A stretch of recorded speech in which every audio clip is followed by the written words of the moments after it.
Hello, today I'm going to show you how to work a brioche 4-stitch decrease that takes 5 stitches down to 1 and gives you that sort of effect. I'm going to do it across these 5 columns in the centre of this little swatch here.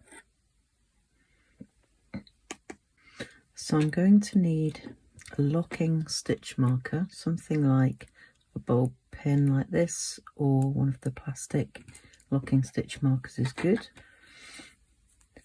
and it'll be worked during a light colour row or the first pass across whichever colour you happen to be using. So I shall work up until I get to these 5 columns that I'm doing the decrease on.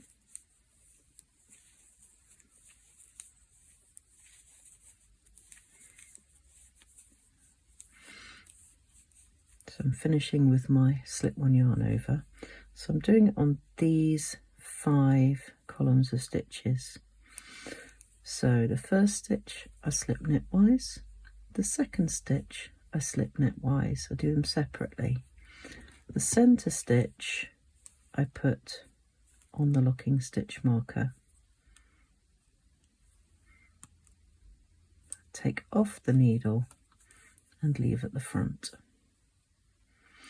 Then I'm going to knit into the 4th stitch of the 5, and that's in the other colour. And you see how far the yarn's travelling over all those slipped stitches.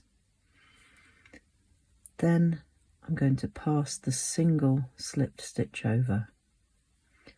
Return the stitch I just made to the left needle and pass the 5th of the 5 stitches over. That's a double stitch. Return it to the right needle and pass the 1st stitch that I slipped over. Then I return to this centre stitch on the locking stitch marker.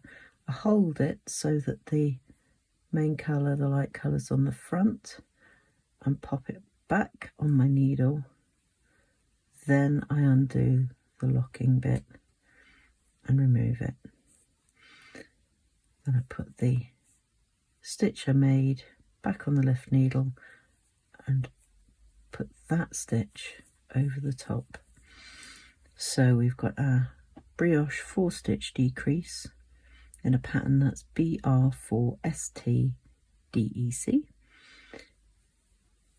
where the centre stitch is on the top, the 2 light stitches decrease and disappear behind it, and the single pearl stitches in between also vanish.